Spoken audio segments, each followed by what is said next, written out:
So welcome everyone. Thank you so much for joining me here tonight, or if you're watching this recording, welcome and thank you so much for being here for the first class about the Unifying Consciousness Tarot.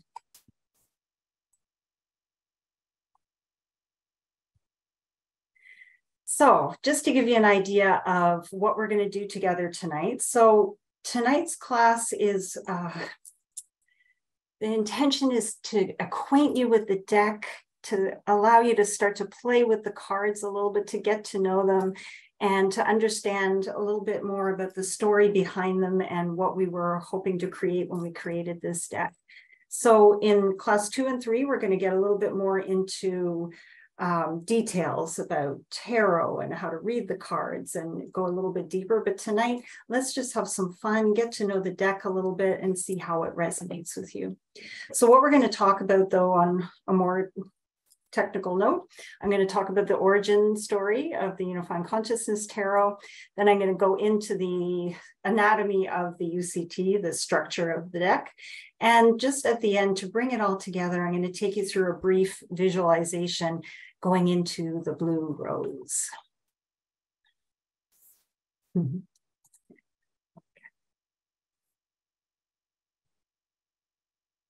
So first of all, I just want to say thank you to everyone. Thank you so much for supporting us, for supporting me and Leo, and joining us in this journey, because it's still a journey. It's not done yet. Oh, I'm just going to let someone in. Okay. So it's been a journey. It is a continuing journey, and it's been a journey of many things, including soul searching, divine inspiration, multiple leaps of faith, a never-ending learning curve. There's always something new to learn in this process, and overflowing joy, love, and connection, right? And I didn't put it on the list, but there were, for me anyway, there were a lot of sleepless nights, as well as all those joyful times as well. So I just want to say thank you so much for supporting us and encouraging us, helping us through it. And we hope, Leo and I hope, that when you work with the deck, you'll experience the same healing and transformation that we experienced throughout the creation process. So.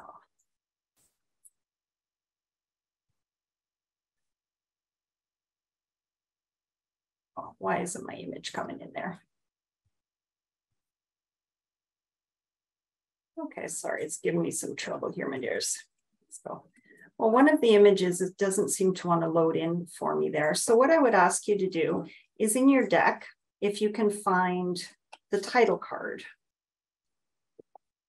So let's see. I've shuffled my deck, of course, so it's nicely buried in there, but there we go. So you're looking for this title card.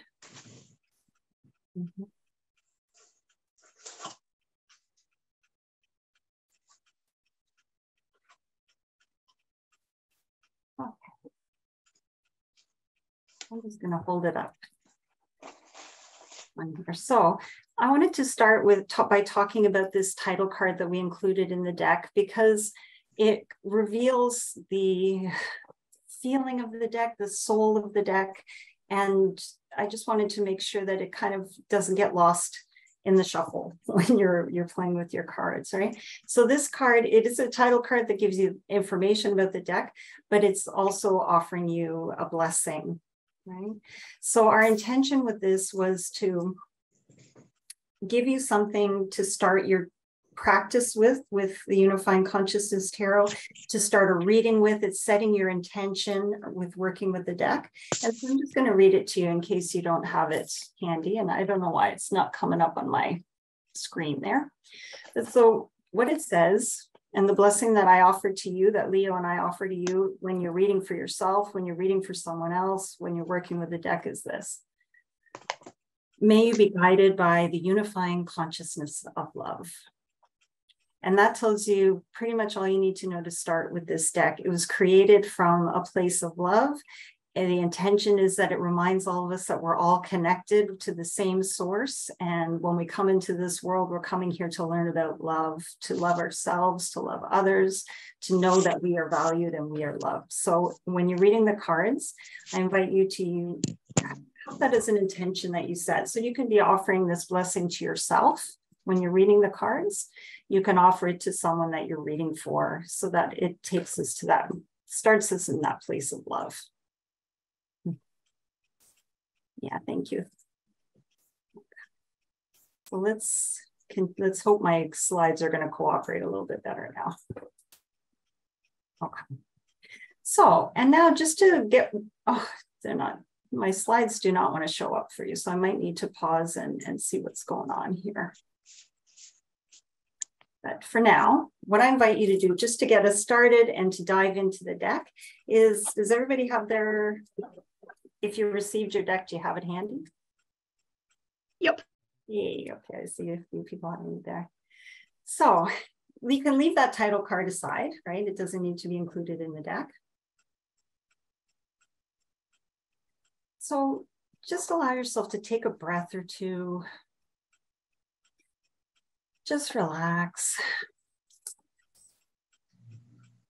Allow yourself to arrive in this place and, you know, put aside anything else that's going on or anybody else that wants your attention or anything that you're dealing with today. Just give the cards a good shuffle. And they shuffle like a dream, right? Cardstock is gorgeous. Buttery satin cardstock here. So give your cards a good shuffle. And when you're ready, I'd like you to fan it out in front of you, face up. Right? So just if you have the space, fan out those cards in front of you, face up.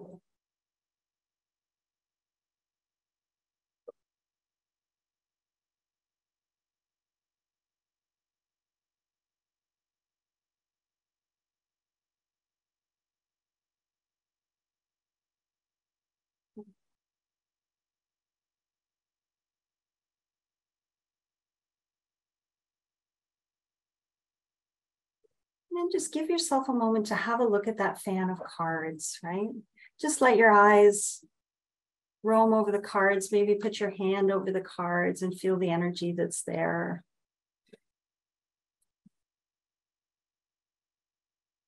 And I'd like you to choose the card that most calls to you, right? So don't overthink it, don't overanalyze it, don't, you know, feel free to get in there and look around look at all those cards, but choose the one that really seems to call to you. Maybe it's blinking at you, says, pick me, right? And I want you to choose that card.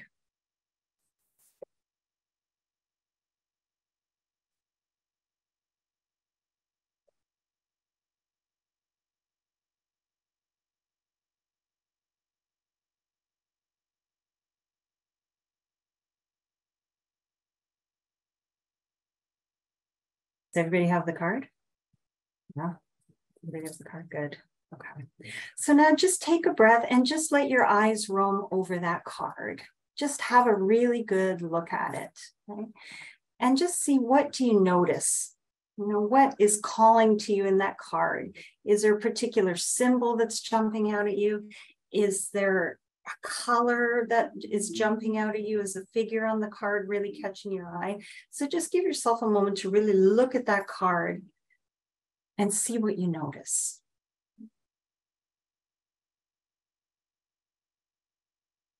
Because this card is going to be your guide for our 3 classes together. This card has a message for you. And don't worry, it may not be coming out loud and clear at this point, or you're wondering, why the heck did I pick this one? That's all good. But just have a look at that card. It's your guide, and think, what is one word that this card inspires for me? Or perhaps it's a feeling, right? And if you're so inspired to do so, I'd love it if you would just pop that in the chat and tell me which card you picked and one word that inspires for you.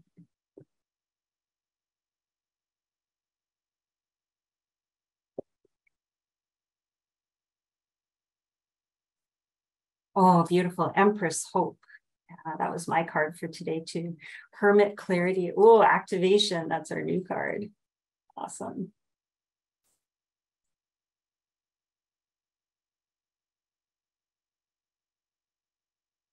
Moon Intensity. Yeah, beautiful. Hermit, light my soul. So nice. Oh, a couple of hermit cards came up there. Great. Oh, Three of Pentacles, teamwork. I love that one. Oh, Eight of Wands, majesty. Eight of Swords, my life. I hear you. Great. So just take a moment and have a look at that card and maybe jot it down for yourself, or remember which one you picked for yourself. Oh, Heart of Pentacles, love that card. Eight of Pentacles, busy bee. And just see, because we're going to work with it later on, or I'm going to give you some practices to do later in the week between our next class. Six of Swords, lovely. See if a particular word comes into your mind that you can use as a touchstone there.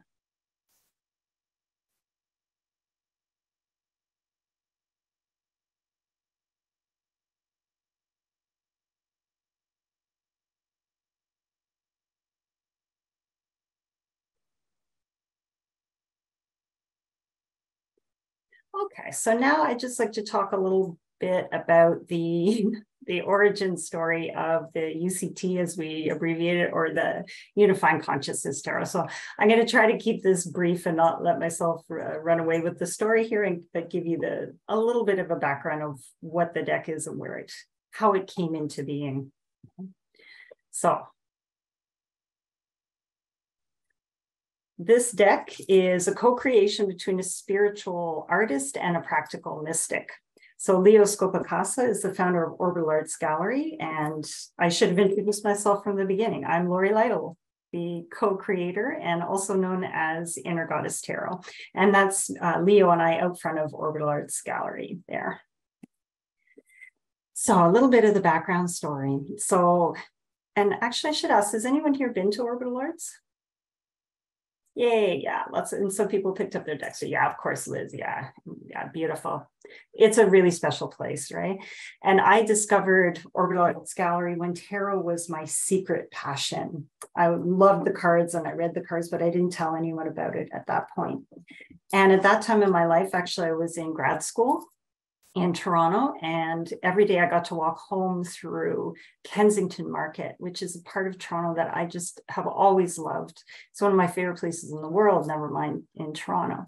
So I would, after a long day at grad school, I'd walk home through Kensington Market and enjoy the smell of delicious food, the graffiti and the art all around, the galleries, the vintage clothing stores. I just loved it there. But one day I was walking home through that market, and I was stopped in my tracks by an all-seeing eye, which you can see in the picture there. So that all-seeing eye just captured my attention and stopped me in my tracks. And when I looked further at the windows below that floating eye there, I saw this amazing artwork that was just so full of life and so full of color, and it seemed to be swaying and moving and calling me over and going, come on, Lori, come on over here. There's something that you need to see. Right.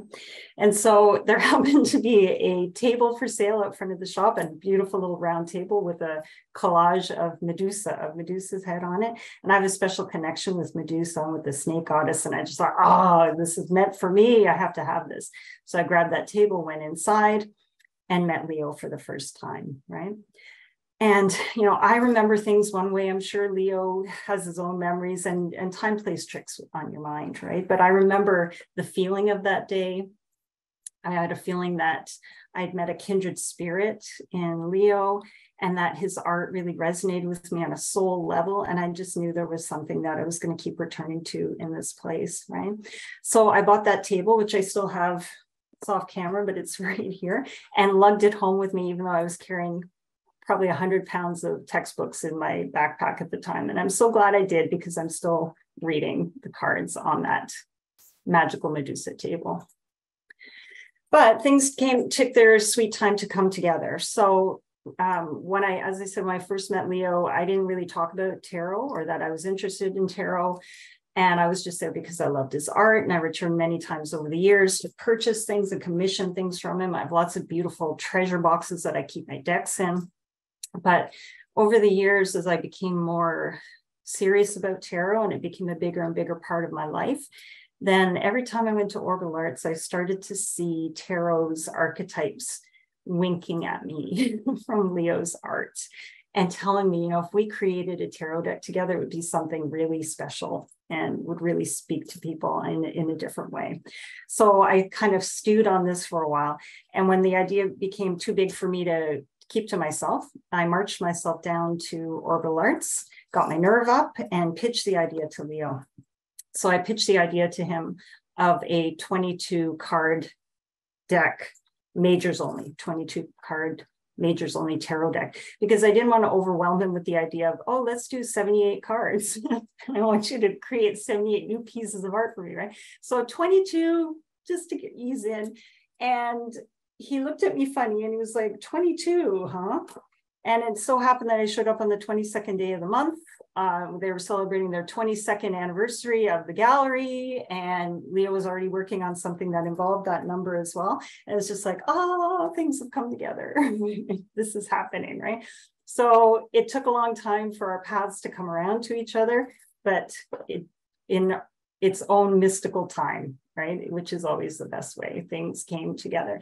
And so here we are now after a long process of creation, technical details, Kickstarter, printer, shipping, celebrating, delivering all the decks to everybody, working with them, doing things like this. So it was a long process that just came together in the way that it needed to, in the right time.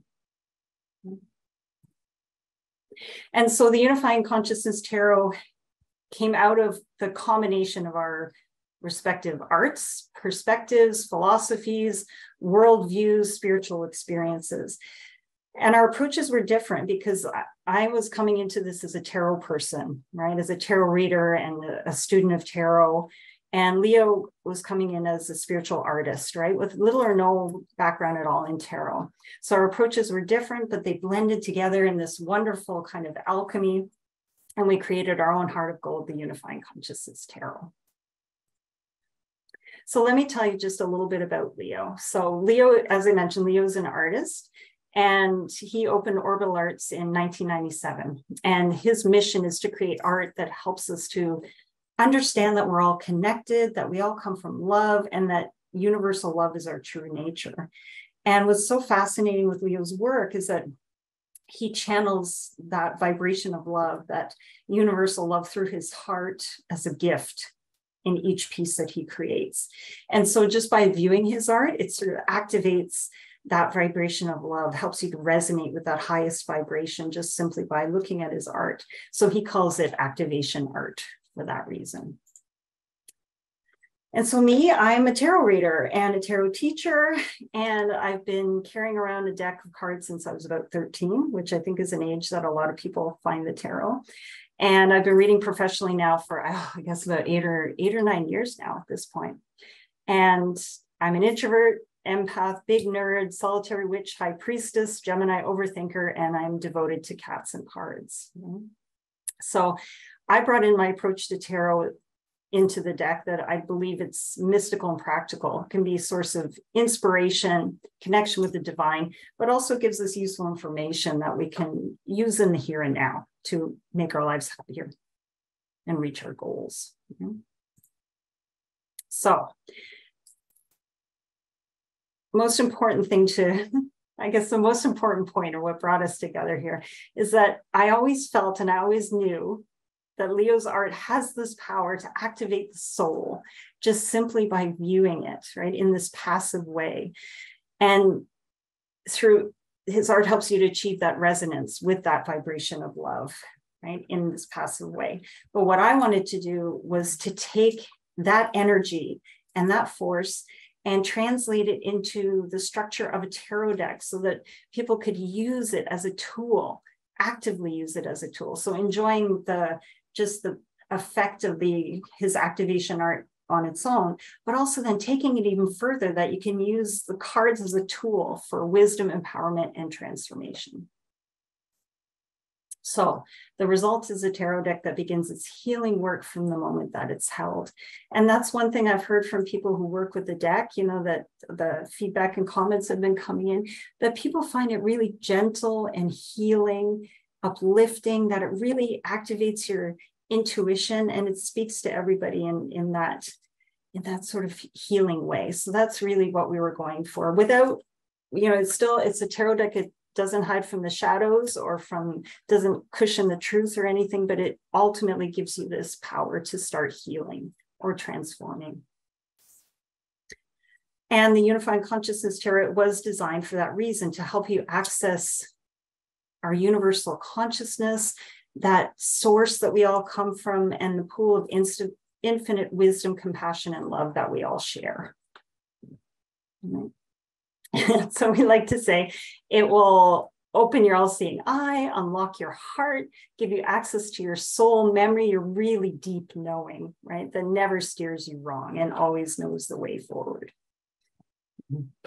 So before I go a little more deeply into the structure of the deck, I just want to ask the group here. I know a lot of you, but let me know, are you completely new to tarot? And you can pop it in the chat if you're comfortable to do so, but is there anyone here who's completely new to tarot, never seen a tarot, maybe just was drawn to Leo's work instead?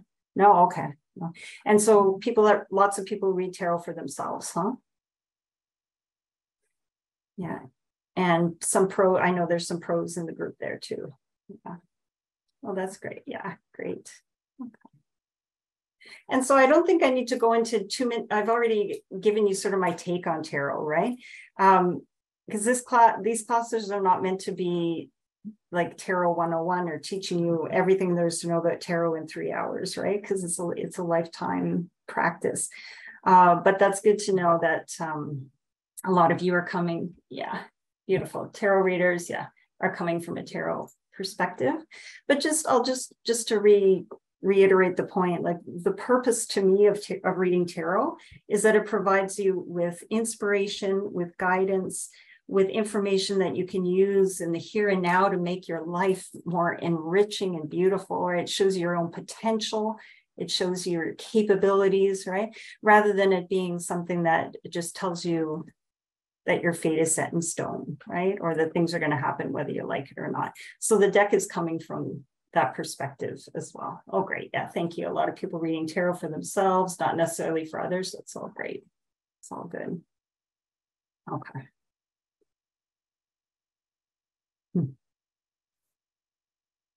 Okay, so let's talk a little bit. I'm going to give you just an overview of the anatomy of the Unifying Consciousness Tarot, because the next 2 classes, we're going to go more deeply into it, but just to situate you a little bit here. Okay, so the Unifying Consciousness Tarot, you'll notice that there are a lot of interesting and otherworldly creatures, divine beings, animals, humans, freeform entities within the imagery, right? So I think you can still recognize that we're living in a universe that's based on the traditional Waite-Smith tarot structure, because I'm traditional in that way. You know, I love the Waite-Smith tarot, and that's my go-to practice, my go-to deck. So I wanted to honor that. And there's a reason why it stands the test of time, right? It works. So we're working within that tarot structure, like, you know, this is a tarot deck, but everybody looks just a little bit different, or our take on everything is just a little bit different. Right? All the cards are fully illustrated, and a traditional tarot deck has 78 cards, but ours has 79. So we've got 56 minor arcana and the traditional 22 major arcana, with 1 new and surprising one that you will meet next week. Okay, so if you've had a chance to look through the deck, then I'm sure you've noticed that there's sacred geometry patterns that are woven through all of the cards, right? So in this one, there's a detail of the Lover's card, so you can really see on the face there, that pattern. Some of them, the cards, it's a little bit more subtle, some it's very clear like this. But the reason that we included this sacred geometry is to remind us that we're all part of the same source energy, right? That's part of the philosophy of the deck, that we come from the same source, and all of us on this planet, all creatures on this planet, we're all woven into the divine structure and symmetry of the universe, where we all play valuable and necessary roles. So that whenever you see that sacred geometry, can remind you that you're part of that. And so the major arcana, I'm going to just introduce you briefly to them. So if you're not I think everybody here is, but if somebody's watching the video and they're not so familiar with the tarot, what are the major arcana cards? Well, major arcana, they are the heart of the tarot deck. They represent what it is to be human, the experience of living as a human being, right? And they're archetypes that we recognize on the soul level. The cards themselves are kind of condensed or distilled forms of those energies. So taking those big archetypes, but then we can hold them in our hands, we can work with them, we can interpret them and understand them in a different way, right? And so the major arcana represent life lessons, initiations, challenges, milestone experiences, triumphs in our life, things that really change us and impact us on our journey through life. And with the Unifying Consciousness Tarot, we're trying to show you, or the cards are trying to give you insights into who you really are, what you came here to be and do, right? Because sometimes we can lose track of that. And the major arcana are numbered from 0 to 21 or 22 in our deck. So here are the first 4 major arcana from the Unifying Consciousness Tarot. So you can see that, I think you recognize some kind of familiar faces here, right? Like they're not completely different from the traditional or completely removed, but they are, there's a different depiction there, right? And so just take a moment to have a look at those images, right? What do you notice about them? Do you see any similarities between those or any themes that unite them? Right? Because you'll see what I wanted to get across here, mention is that the cards really are just trying to encapsulate the energy of the major, the energy of that archetype. So sometimes maybe it appears in the form of an animal, like the Fool's little white dog there, or maybe I think that's a little white trickster fox, but we'll talk about that later. And sometimes a human figure or a divine figure or very free form looking figure. The magician is just the energy, like we felt so much movement in that card and so much energy that it had to come out like that, right? So there's not like a set, I'll just let someone in. There's not a set pattern or continuity necessarily for each one. We're really just tapping into the energy of those cards, of those archetypes, right? Oh, I just can't get enough of that High Priestess. And so the major arcana in the book, they're included in the interpretation. For each major arcana, there's a blessing, right? And so this is, it's like, you know, on the title card, we had a blessing as well, but this is a blessing that the archetype or the energy of that major arcana card is bestowing upon you when that card comes up in your reading. Or if you're reading for someone else, then you can bestow it on them. So it's something helpful, informative, inspiring, right? And on the technical side of things, you can use it as a prompt for journaling, just for something that you call upon for support throughout your day. You can carry it with you in your heart. You might want to use it as a focus for your meditation, right? And so an example that I give you there is our judgment card. And the blessing from judgment is, may you answer the call of your soul. Because that was sort of the heart of the meaning for that judgment card for me, that you're rising up, knowing your calling, understanding your purpose, and you're ready to transform into that. So let's pull out our cards again. So this time, maybe keep that first card separate. Keep that for yourself, the first card that you chose. And the rest of the deck, just give it a good shuffle.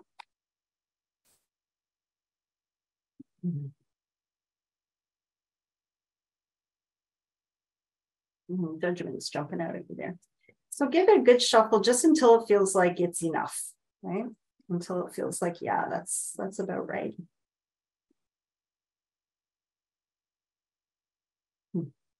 Oh, Jen, I just saw Jen's beautiful comment there with the major. She said, they're all looking back at us like a reflection in a mirror. Beautiful, beautiful, beautiful. I love that. So give your cards a good shuffle. And when you feel like it's enough, then just start turning them over from the top and stop at the first major that you find. And if you're not sure if it's a major, then you're looking for one that has a title on the bottom and a number. and not the ones that are the court cards, right? The soul, spirit, heart, and mind, not those ones. So just one that has a title and a number, like that, what example I got there, like that hermit there. So just keep turning over the cards until you find that one, the first major.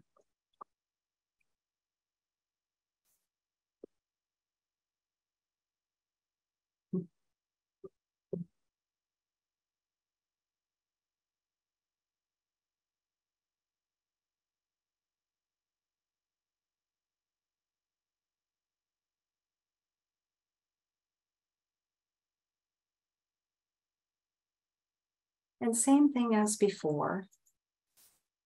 Just let your eyes roam over that card, right? Because it came up for you for a reason. It has a message for you as you start your practice with the Unifying Consciousness Tarot. So just give yourself a moment to take a breath, let your eyes roam over the card. And what feeling or word does it evoke for you? Do you get a sense of why it came up for you or what the message might be? But don't overcomplicate it. You know, even just the first feeling that comes up for you, the first word.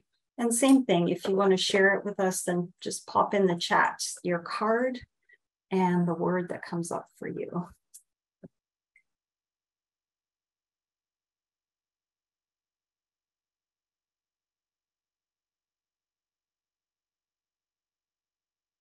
Oh, ooh, adventure, confidence, nice. Ah, strength. May your compassion inform your strength. Another strength card, power and beauty in nature, beautiful. The lover's choice, gorgeous.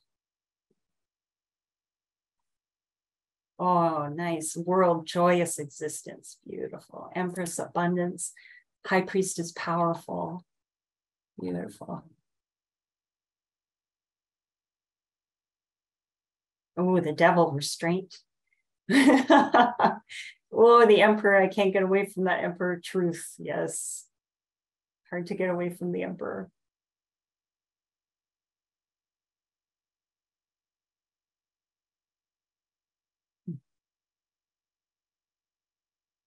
Oh, the hangman falling onto the cosmos, beautiful.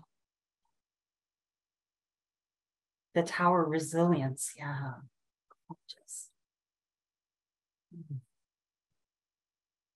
So when you're getting to know the deck, you know, I encourage you to just do this kind of thing where you're not imposing too much expectation or structure on yourself. Just really look at the images and see how they speak to you, right? See what your impression is first. And then you can go in and see, you know, what the book has to say about it or see how it unfolds for you over time, but just allow yourself that first reaction to it, because that may change over time as well. Oops. Okay.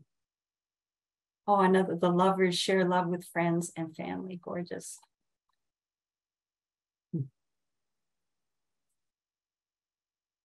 Okay.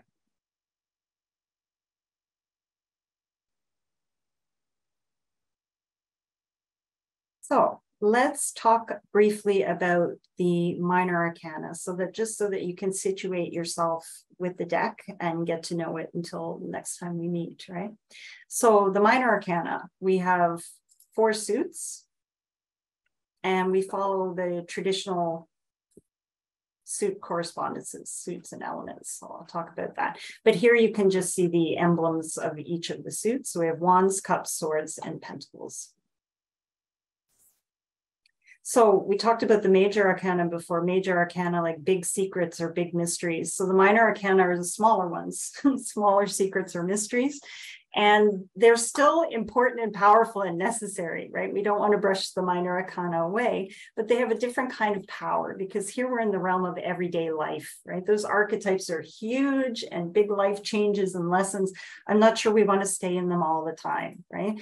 The minor arcana helps us to live our daily lives in a way that allows us to thrive and meet challenges in between. So they're like stepping stones and guides in between the majors. And you have a little bit more control over these situations and these cards when they come up. And each particular suit represents an area of life. So when we have all the minor arcana together, they really represent, again, what it is to be human, right? But in more a day-to-day kind of way than the majors.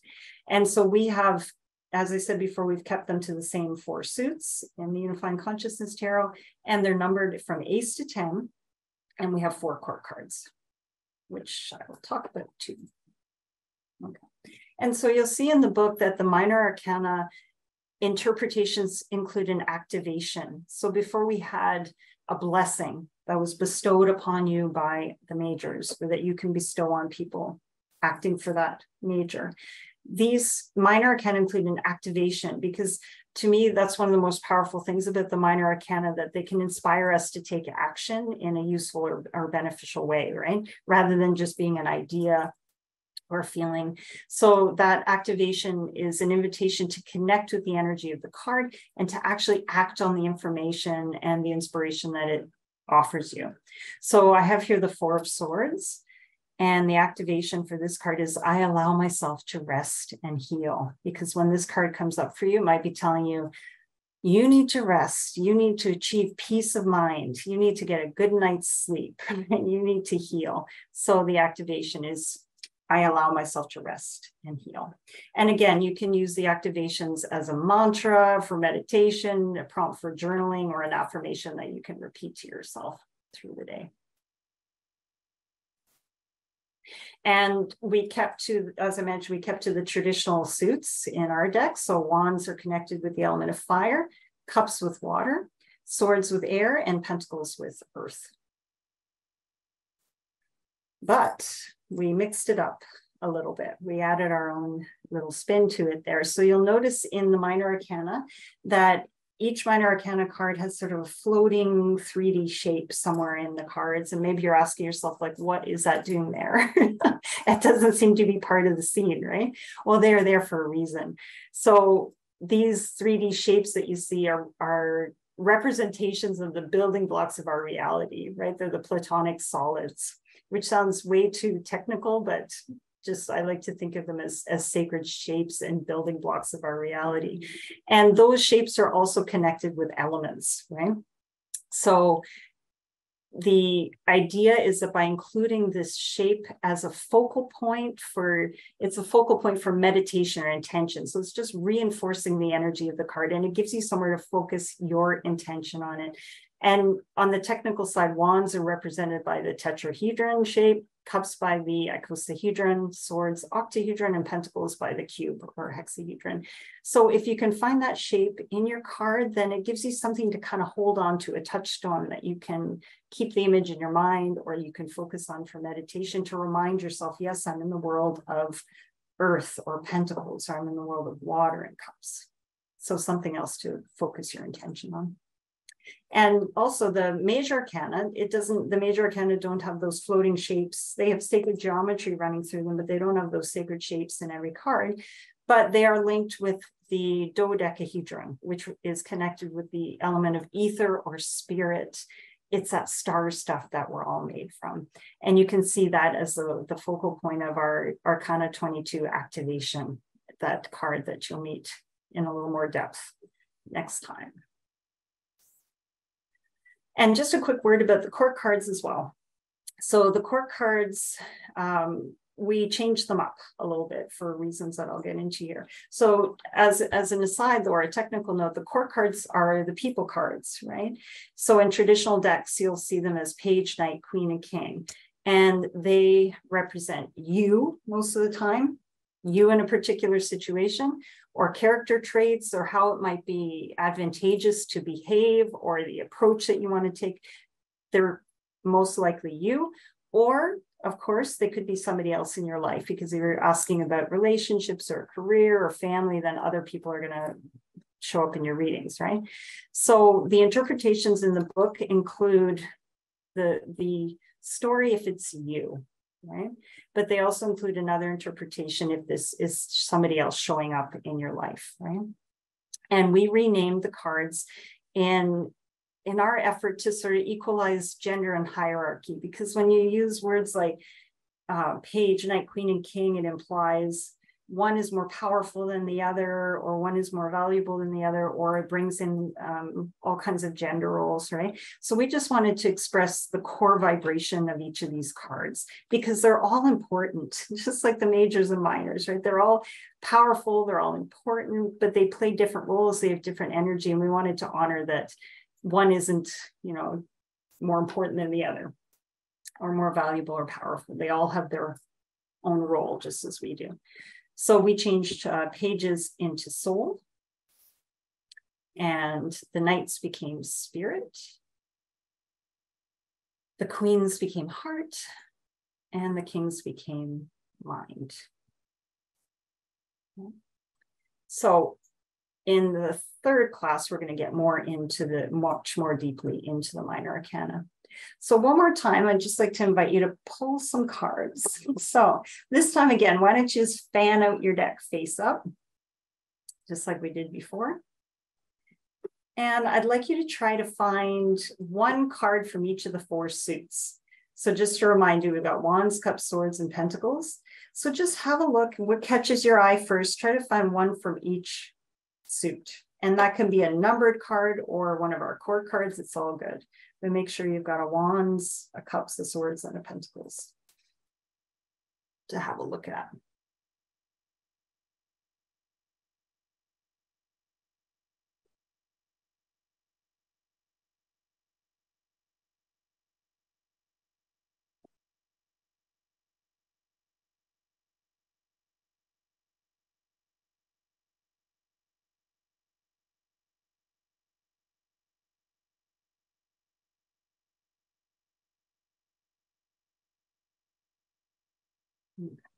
So when you find your cards, see if you can find that sacred shape, that platonic solid somewhere in the card, because sometimes they're very clear and very obvious. Sometimes they're a little bit more subtle.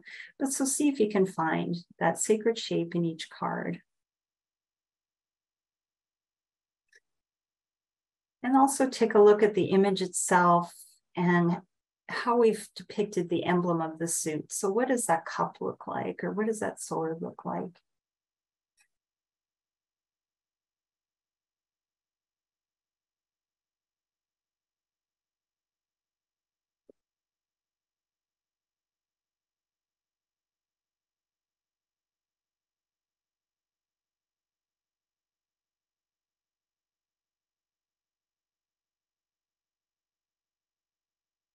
And then just as we've done before, look at each card and make note to yourself, what's the first word that comes into your mind for each one? And if you can't come up with a particular word, then think, how does it make me feel when I look at this card? What was my first reaction to it? Did it make me smile? Did it make me feel like, I don't know what the heck this is? Did you find it challenging? Did it look familiar? And again, if you're so inspired, then please pop it in the chat, what card you picked and the first word that came into your mind or the feeling that it gives you.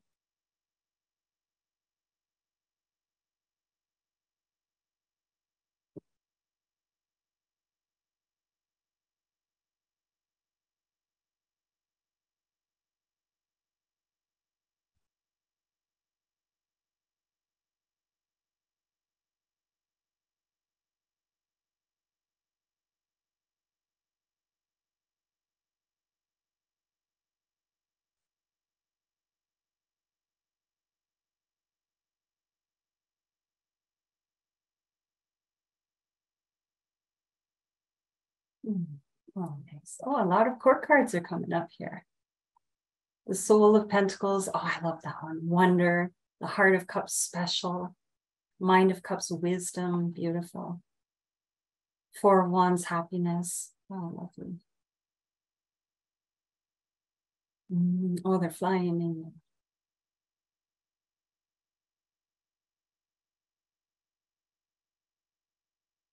Yeah, lots of court cards. It's interesting. Yeah, Spirit of Pentacles, stability. Soul of Cups, soulful. Yes. Two of Swords, vigilant. 10 of Swords, anxiety. Yeah.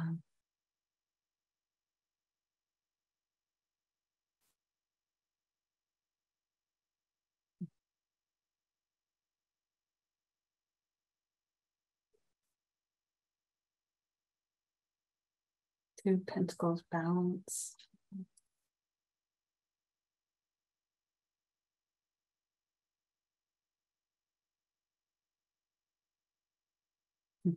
Okay.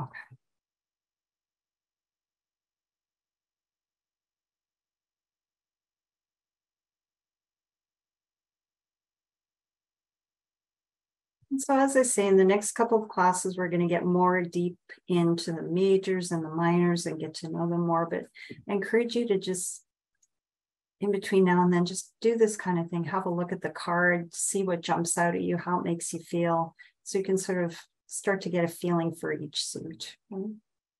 Okay, so just a quick word about reversals, right? So that's a big bone of contention in the tarot world, right? Or I should say topic of discussion, right? Some people read with reversals, and reversals, I mean, the card is reversed, is upside down when it shows up in your reading, right? So the Unifying Consciousness Tarot was not designed to be read with reversals. Right? Leo and I felt that the cards are rich and diverse and full of information just in their upright position, right? They tell the full story in their upright position. But that being said, if reversals resonate with you, then by all means read with reversals, because we made sure that the card backs don't reveal the orientation of the card. So if you love reversals, go for it. But also if you're not crazy about them, or don't feel that you need to, or maybe give a try reading with the Unifying Consciousness Tarot just with upright cards and see how it speaks to you.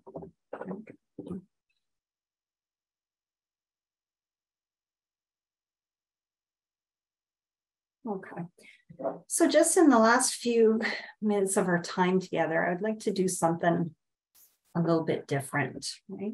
So this activity or visualization, it is in the book so that you can do it on your own, but I thought it'd be nice to do it together. And so if people are watching the recording, that maybe they don't have to sort of memorize it or read it from the book, they can just follow along with us. But so what we're going to do is acquaint you with the energy of the deck in a different way and allow you to introduce yourselves to one another. And so in this visualization, Leo and I invite you to have a good look at the back of the cards, because our intention here is that that image is a portal, and it allows you to go really deep into yourself and also access the highest parts of yourself. And so this is a good time for me to talk about the blue rose, right? The blue rose features highly in our deck, right? We've got it on the box, the book, the back of the book, inside the box itself too. Blue rose is everywhere, right? And of course here. But so why a blue rose, right? So oftentimes when people have experiences where they're visited by loving spirits, helping spirits, angels, they say that they smell the fragrance of roses, right? So that's one way that spirit or source can make itself known to us, make itself present to us. But a blue rose, it doesn't exist in our reality, right? It only exists in the realm of spirit or imagination. So it represents mystery, the realization or attainment of the impossible, of the love and beauty and truth that exists beyond this physical realm. So you know that when you're seeing the blue rose, that you're on the verge of profound spiritual awakening and understanding. And so having a look at the image itself, I have a nice image for you there. Have a look at the back of your card. So I'm seeing nice words in the chat here. I have to look afterwards. Okay, so have a look at that image there. And I have to admit, I love the shiny foil. I was really happy that we were able to add the shiny gold foil and the blue foil, because it's just an opulent, magical experience to look for me when I shuffle those cards to see those back winking at me there. But the blue rose here, you'll see it's blooming eternally inside that Vesica Pisces, or that mandorla shape in gold there. And that is a sacred shape that's created by two overlapping circles, right? And so it represents the interconnectedness of spirit and matter, of heaven and earth. This is where it's coming together, right? And as human beings, we are both spirit and matter. We are heaven and earth, right? That's part of what we are. And we have access to both of those worlds. They're not separate. They weave together. They're present in everything. And then also have a look at the background of the card, right? More sacred geometry. And this is on the box as well, of course, right? So here we have the flower of life, this imagery here. And again, that reminds us that we're from the same divine source. We're from the same blueprint. We're all intertwined. We're all connected. We're all united, right? And so by contemplating that image, you can start to achieve that kind of unity within yourself and that union with the loving consciousness that we all have access to and we all share. Okay. So now I invite you to just join me on this brief visualization and just sink into it without any expectations. And don't worry if you don't get immediate results, just let it unfold. It's whatever it is at this moment, it's all good. It unfolds as it unfolds, because meditation, as we all know, it takes practice, it takes faith, it takes perseverance to see those results. So just sink into it and relax.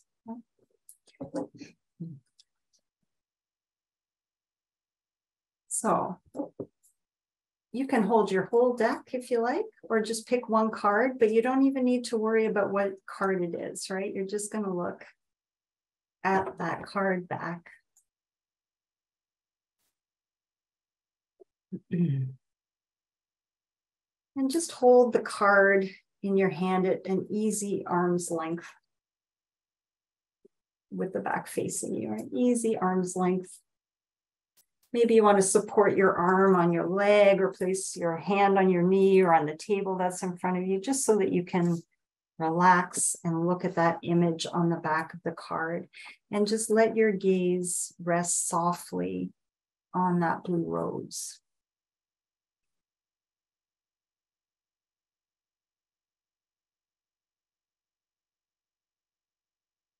And now take a moment to just relax your body, take a nice deep breath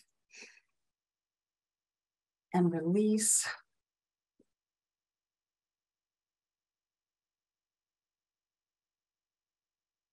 Feel the earth supporting you.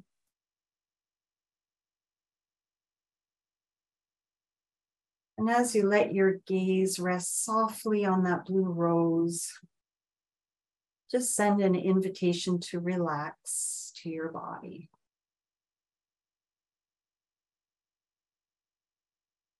Just release any parts of your body that might be holding tension.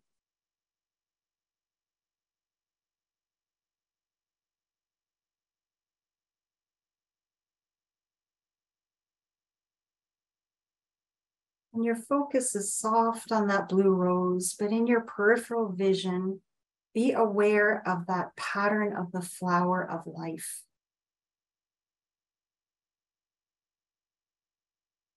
You'll feel its vibration gently.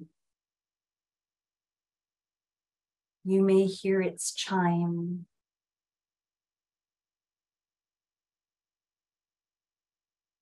And now focus your gaze on that central blue rose. Imagine that you can see the petals start to move and turn and unfurl. And let your awareness flow into the center of the rose. Imagine that you're inside that space, surrounded by blue light, cradled in the soft petals.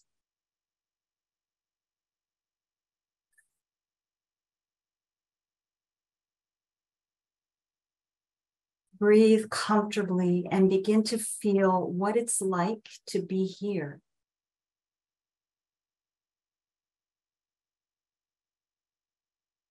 Does your body feel light or grounded?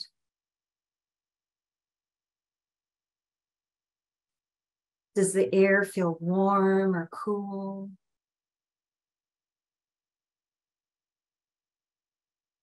Say any thoughts that come into your mind.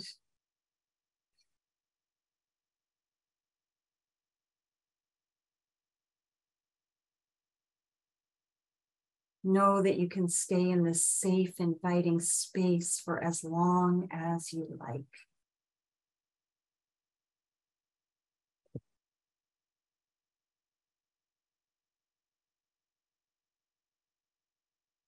Can you smell anything? Perhaps the delicate fragrance of the rose? Are you aware of an increase in energy around you? Do you feel the presence of a bright, beautiful energy or consciousness around you? If so, ask a question using your inner voice. Any question is right. Don't worry if it isn't fully formed, you'll be understood.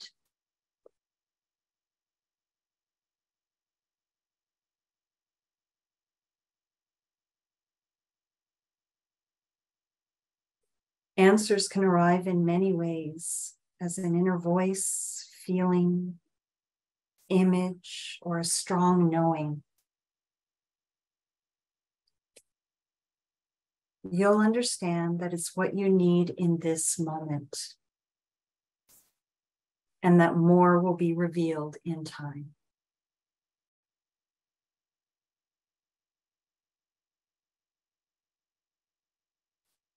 You'll also receive a wave of all-encompassing love energy and feel it flow through you. Take a moment to resonate with it and to allow your own vibration to match that vibration of love.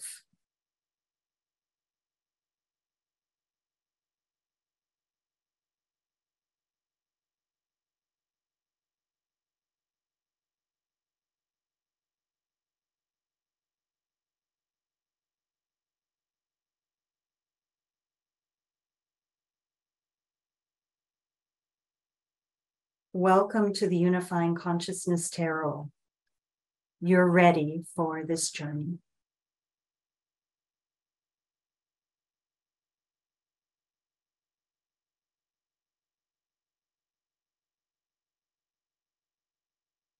And now pull your awareness back to yourself, back to the room you're in. Feel the earth beneath your feet or the chair you're sitting on. Wiggle your fingers and toes. Say your own name to yourself silently 3 times. And you're back.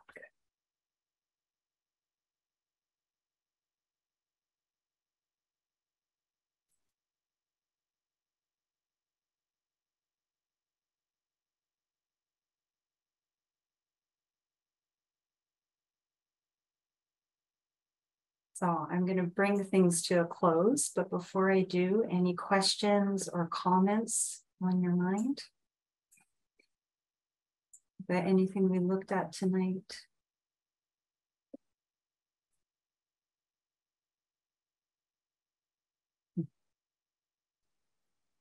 Aw, thank you so much, everyone.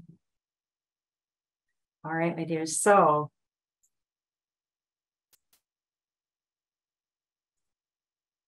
okay, until next time. So get to know your cards. Okay, so the ones that you pulled, like all the cards that I had you sort of either pull from the deck or pull out from the fan there, get to know those cards and see how they manifest for you in the days ahead, right? How they might appear in your daily life, or any of the symbols of them, how they might appear. And you can also work with the blessing or activation that comes along with those cards. Okay? And in preparation for class number 2, have a look at the major arcana, right? Just pull them out of your deck, have a look at them, spend some time with them, and make note of cards that resonate with you, you know, that, oh yeah, that feels good, I just love it already.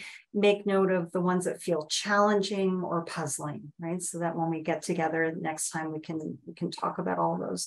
But most important thing is have fun getting to know your deck. Please shuffle it, play with it, read with it, right? Don't be afraid to really get in there and start working with the cards. So thank you so much, everybody. Thank you for being here. And I'm so excited to be able to share this deck with you. And so thank you for giving me the chance to do that. And stop sharing here. There we go. Oh, thank you. So feel free to unmute if there's anything you want to say to the group before we go. Otherwise, I'm going to release you into this lovely evening. Yeah, thank you so much, everybody. Yes, Dodie, thank you. I do have extra decks for sale. And I'm happy to, we only have a few though. Like it's really, we're running out quickly. So you can still get them on our pre-order store, right? Or visit us on Instagram at Unifying Consciousness Tarot, and all the info is there. But yeah, please spread the word because it's so beautiful and we only have a few left. So I want to make sure that they get into everybody's hands. Great. Yeah, thank you so much, everybody. Yeah, beautiful. Thanks for being here. And I hope you can make the next 2 classes, but if not, I will be posting the recordings as well. So nice to see you. Right. May you be guided by the unifying consciousness of love.